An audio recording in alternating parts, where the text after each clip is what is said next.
I'm disappointed in the season and frustrated with where things went this year.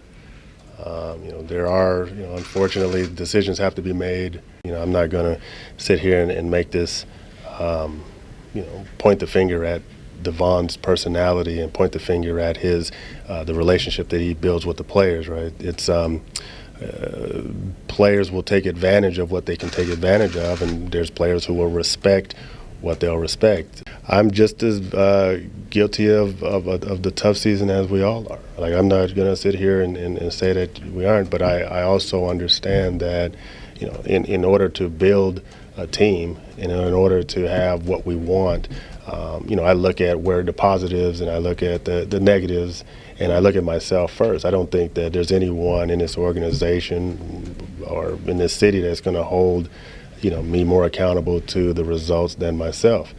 But I know that regardless of what the record showed, given the fact that we were, putting together a whole bunch of guys, talented players from all over the league to come here and play, I feel like we have continuity coming out of this season, and I feel that moving forward we have a foundation to build on.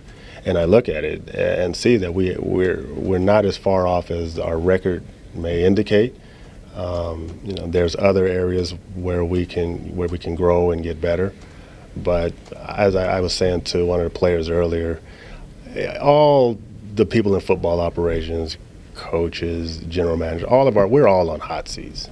Everyone's seat is hot. The only guy in a cool seat is the guy who's holding the Grey Cup. But when he sits back down, it's still warm. I don't stand here in front of you and feel sorry for myself. I don't feel sorry for anything that we've done, and I don't feel sorry for any decision that we're making.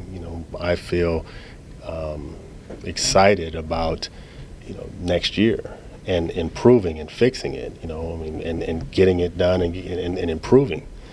Well, the reality is that there are coaches that are in the postseason, and we know how this league goes, is that you can't speak to anyone until they're done. So all available candidates that might be on teams that are included in the playoffs, we're going to wait through that process. So we're going to take as long as it takes to ensure that we interview every candidate that we believe can help us achieve what we need.